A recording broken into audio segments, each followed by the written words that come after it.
Nah, kita kembali lagi di Kopdar, Kopi Daring ya. Jadi kita akan membahas. Nah, kali ini kita mau ngomongin nih, ini terkait melek media halo hoax gitu. Akhir-akhir ini kan kita banyak ya, kalau kita lihat di Instagram ataupun di media-media sosial yang lainnya, banyak itu penyuluhan-penyuluhan atau webinar-webinar yang membahas mengenai literasi media. Nah, sebetulnya kalau yang dimaksud dengan literasi media itu sendiri itu apa ya? Kita juga ada literasi digital. Nah, Mbak Nika, mungkin tahu nih info-info terkait literasi media atau literasi digital.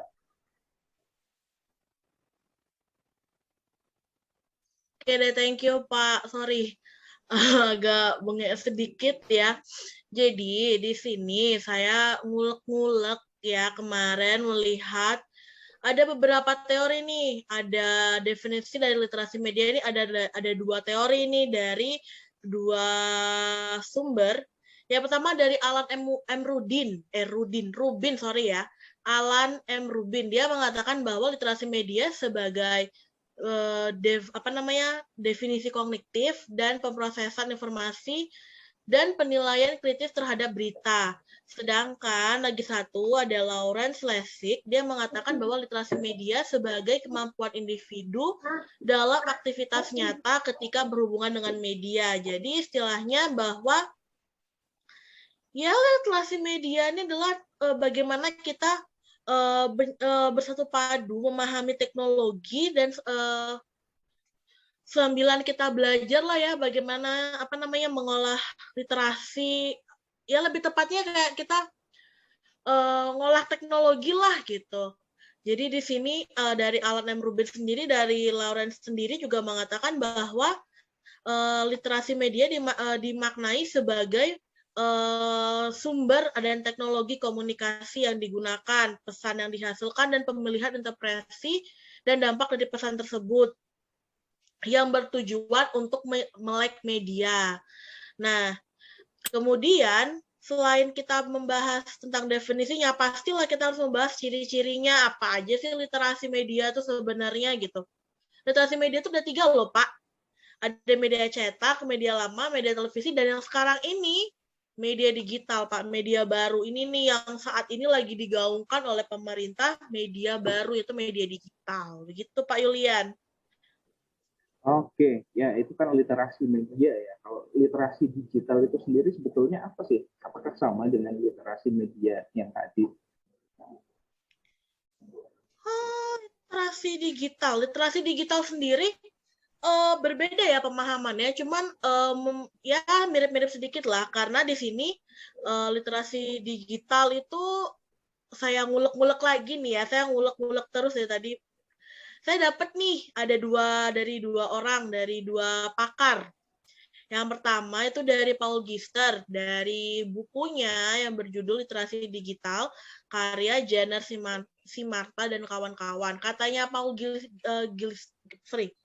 Gilster ini, Pak, dia bilang bahwa literasi digital itu kemampuan untuk memahami dan menggunakan berbagai bentuk informasi dari berbagai sumber yang sangat luas yang diakses melalui perangkat komputasi. Nah, yang kedua sumber yang saya dapetin dari definisi literasi digital dari Common Sense Media. Dia menyampaikan bahwa literasi itu mencakup 3 keterampilan. Ada menggunakan teknologi, menafsirkan dan memahami konten digital, menilai kendalanya dengan alat yang tepat, penelitian, dan komunikasi. Jadi begitu Pak, kalau definisi literasi digital menurut Paul Gister ya Pak ya. Tapi sebenarnya istilahnya literasi media dan literasi digital sebenarnya satu kombinasi ya, maksudnya masih keterikatan bahwa di sini sama-sama kita berliterasi, sama-sama memakai suatu media, yaitu media digital. Karena kan literasi juga, kita juga sama-sama berliterasi kok. Jadi ya sama aja sih Pak, literasi digital dan media. Cuman lah berbedanya di medianya sih. Kalau sekarang kita kan pakai media digital, yang lagi digaungkan saat ini adalah media digital. Begitu Pak dari saya Pak. Oke, ya. Jadi memang literasi ini sangat penting banget ya, karena kalau kita lihat juga ini banyak ya kabar-kabar yang beredar terkait berita-berita palsu atau hoax gitu ya. Di antaranya nih yang paling sering nih yang kita temuin itu kayak konten yang menyesatkan, konten palsu, atau konten-konten yang dimanipulasi nih. Nah, apakah ini ya yang sebetulnya mendasari kenapa literasi digital itu sangat penting? Kalau menurut siapa, Pak Yudi sendiri bagaimana? Apakah hal ini yang mendasari kenapa pemerintah, kemudian banyak juga ya organisasi-organisasi itu yang menggalakkan literasi digital di zaman yang sekarang ini? Oke, jadi gini Pak, menurut saya literasi digital itu penting karena kalau misalkan kita melihat data, ternyata di Indonesia itu rata-rata waktu untuk mengakses internet itu kurang lebih 7 jam 52 menit. Dan itu lebih tinggi dari indeks global ya, yaitu 6 jam 54 menit. Nah, kemudian dari data juga disebutkan bahwa ranking global indeks inklusif internet pada tahun 2021 ternyata Indonesia itu juga masih kalah nih ternyata dari negara tetangga ya. Indonesia hanya menempati urutan 74 ya. Jadi di sini kenapa sih literasi digital itu penting khususnya untuk warga Indonesia karena kita tahu sekarang ini di dunia digital itu kan serba gampang, serba mudah dan serba luar biasa ya dampaknya, apalagi terkait hoax dan lain sebagainya. Maka dari itu itulah yang mendasari kenapa literasi digital itu sangat dibutuhkan untuk saat ini. Apalagi kalau misalkan kita lihat untuk jenis-jenis media sosial yang sering diakses sendiri banyak ya. Kalau misalkan di negara kita itu kalau misalkan lihat dari indeks itu menurut riset, kalau misalkan kita lihat dari menurut riset dari Social and Jackpad, jadi pengguna smartphone di Indonesia itu pada 2018 itu kebanyakan media sosial yang diakses itu ada beberapa media. Contohnya seperti Facebook, WhatsApp, Instagram, Line, dan lain sebagainya.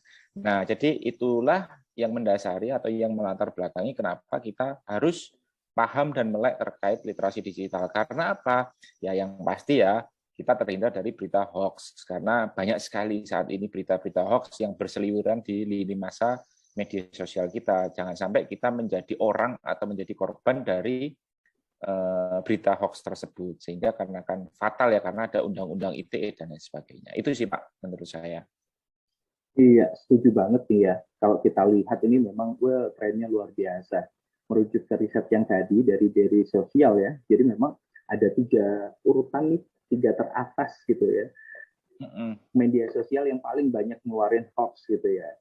Yaitu yang pertama itu Facebook, kemudian ada WhatsApp, apalagi kalau kita lihat ada pesan itu yang biasanya ada tulisannya pesan berantai itu Pak ya. Iya, diteruskan berkali-kali. Nah, ini itu patut dicurigai nih. Bisa jadi itu adalah salah satunya ya berita hoax gitu. Kalau kita lihat juga nih ini dari data Kominfo ya di tahun 2018 mungkin teman-teman juga tahu nih hoax yang paling luar biasa berdampak gitu ya.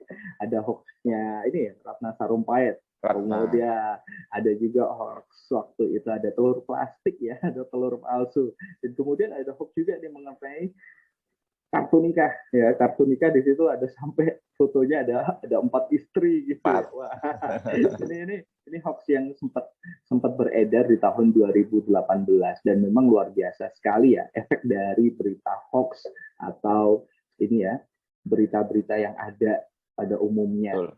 Terlebih di media baru yaitu ya.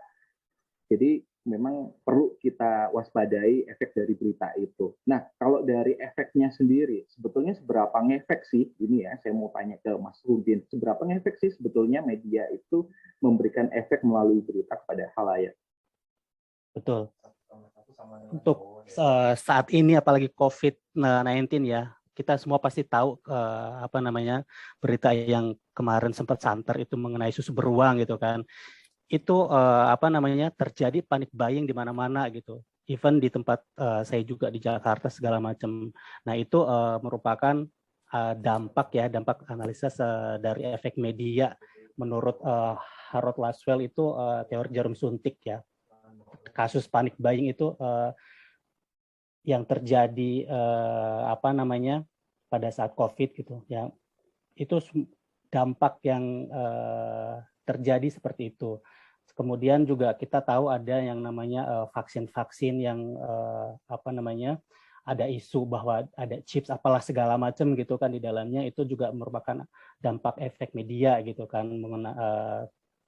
mengenai teori agenda setting gitu kan. Itu sih Pak yang dampaknya selain efek primer dan sekunder ya ke terhadap perhatian, terhadap perubahan sikap kita gitu. Dua kasus itu sih yang sangat terasa gitu kalau menurut saya Pak Yulian. Oke, jadi memang luar biasa sekali ya efeknya ya. Bahkan yang tadi sampai ada panik bayi, kemudian orang-orang menolak untuk divaksin itu karena berita-berita yang sebetulnya adalah hoax atau berita-berita palsu atau yang belum terkaji kebenarannya seperti apa gitu. Jadi memang di sini ya kita benar-benar harus nih pentingnya literasi media itu harus disebarkan ke mana-mana. Nah ngomong-ngomong literasi media, kita juga ada istilah nih melek media ya. Nah, kalau untuk melek media sendiri itu sebetulnya apa saja sih ya kemampuan-kemampuan yang harus kita miliki sehingga kita itu bisa disebut dengan melek media atau melek literasi. Ya, silakan Mas Pratik. Thank you Pak Yulian. Jadi sebenarnya kalau misalkan melek media, mohon maaf suara saya masuk nggak ya? Masuk. Oke. Soalnya agak noise. Jadi sebenarnya untuk syarat seseorang dikatakan melek media itu sebenarnya sekarang sangat mudah gitu. Ketika seseorang sudah bisa memposting sesuatu atau memiliki akses ke dunia internet, dia sudah bisa dikatakan melek media. Tapi yang jarang diketahui adalah literasi digitalnya. Yang sebenarnya di sini ada 4 literasi digital yang seharusnya entah itu anak muda atau generasi yang sudah dewasa itu harus memiliki skill ini gitu. Jadi agar tidak salah arah dan tidak kebablasan gitu. Yang pertama yang harus dikuasai adalah digital skill. Ini adalah cakap bermedia digital. Seseorang harus bisa bermain sosial media. Dia juga harus tahu apa tujuan sosial media itu. Terkadang orang-orang hanya mencari kesenangan di beberapa aplikasi atau situs web yang sebenarnya fungsinya bukan itu gitu loh. Kemudian ada digital adalah budaya bermedia digital. Digital kultur. Ini adalah digital kultur. Ini adalah budaya bermedia digital. Budaya ini yang seharusnya kita anut, kita kelola, yang bukan menjadi seseorang yang ketika di sosial media itu terlihat berbeda dengan aslinya. Ada tadi seperti yang diinfokan di sosial media itu kita indeks prestasinya sangat tinggi, tapi indeks predikat membacanya itu sangat rendah gitu. Itu adalah budaya yang salah gitu. Kadang orang-orang hanya terlihat menarik, Kadang seseorang hanya melihat-lihat gambar tanpa membaca caption atau tulisan-tulisan. Jadi kebanyakan orang-orang sering termakan hoax atau clickbait. Contoh postingnya misalkan ketika ada seseorang yang dengan muka babak belur gitu, ketika kita membaca caption hanya sepintas itu akan menjadi salah kaprah. Kemudian ada digital etik atau etika bermedia digital. Seseorang harus mempunyai etika dalam bermedia sosial. Terkadang kita mulai acuh dalam beretika sosial media ketika kita sedang ngumpul atau sedang bersama orang lain di hadapan kita di dunia asli, tapi kita malah sibuk bermain handphone atau bermain gadget lain. Jadi kayak sosial media itu mendekatkan yang jauh dan menjauhkan yang dekat gitu istilahnya. Itu adalah etika yang sebenarnya harus diketahui oleh seseorang dalam bermedia sosial. Kemudian ada digital safety, aman bermedia sosial atau digital bermedia. Nah, digital safety ini apa sih? Sebenarnya orang-orang yang bersosial media itu rentan termakan suatu phishing atau iklan yang menjebak yang nantinya rentan virus yang menjangkit gawai atau di gadgetnya. Orang-orang harus tahu gitu, tidak sembarangan ngeklik link atau tidak sembarangan ikut tautan yang di-share orang, karena akan terancam ke data diri atau data pengguna ponsel kita masing-masing, mungkin akan berkemungkinan disalahgunakan gitu. Jadi digital safety dalam literasi digital itu sangat penting. Itu sih Pak Yulian 4 pilar digital literasi yang mungkin sebenarnya harus dikuasai seseorang dalam bermedia sosial. memang untuk syarat memiliki gadget itu sekarang nggak harus paham 4 literasi digital gitu, tapi alangkah baiknya ketika kita sudah tahu dan kita menginformasikan kepada seseorang, mungkin ini akan menjadi hal yang baik dan akan terus disebarkan gitu. Terima kasih Pak Yulian. Oke, ya. Sip. Luar biasa. Berarti ada 4 hal nih ya, wajib. Jadi punya handphone jangan cuma punya pulsa sama internetnya aja ya. Jadi harus punya juga skill bermedia digitalnya gitu kan. Juga harus punya nih etikanya gitu. Jangan terlalu barbar lah jadi netizen gitu. Kemudian kita juga ini digital culture-nya juga harus dibentuk dengan baik gitu ya, budaya bermedia digitalnya. Kemudian juga jangan lupa keamanan. Karena banyak juga nih kasus-kasus kebocoran terkait data diri dan lain-lain itu yang diakibatkan oleh ketidaktahuan ya akan bahaya-bahaya yang sebetulnya ketika kita sudah masuk dunia digital itu banyak. Wah, luar biasa banget nih ya mengenai literasi media, literasi digital. Jadi memang benar-benar harus melek media, harus benar-benar tahu ini literasi digital ya. Karena sekali lagi ya, berita yang kita sampaikan itu bisa memberikan efek yang luar biasa. Baik itu efek primer yang hanya ketertarikan awal saja, atau ini nanti bisa menyebabkan efek sekundernya ya. Pengetahuannya orang berubah, kemudian ada perubahan sikap ya. Seperti tadi contohkan panic buying dan lain sebagainya. Padahal berita yang ada belum tentu benar juga. Nah, ini untuk teman-teman ya. Kalau kita mau cek nih, ini hoax atau enggak, nah kita punya infonya. Jadi silakan nanti ada 2 kanal sebetulnya yang bisa kita gunakan. Yaitu yang pertama punyanya Kominfo, nanti di sana ada melalui email aduan konten @mail.kominfo.go.id atau teman-teman juga bisa nih ya melalui Turnback Hoax. Ada linknya, nanti akan disertakan di deskripsi ya. Di sana ada nomor WhatsApp-nya juga.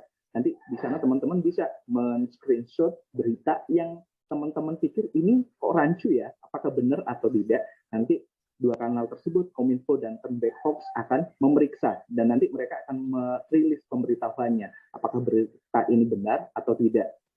Jadi yang paling penting sebetulnya ketika kita bermedia sosial, ketika kita ingin menyebarkan berita sebagai salah satu kepedulian kita juga terhadap teman-teman, memberikan informasi, kita harus think before you post.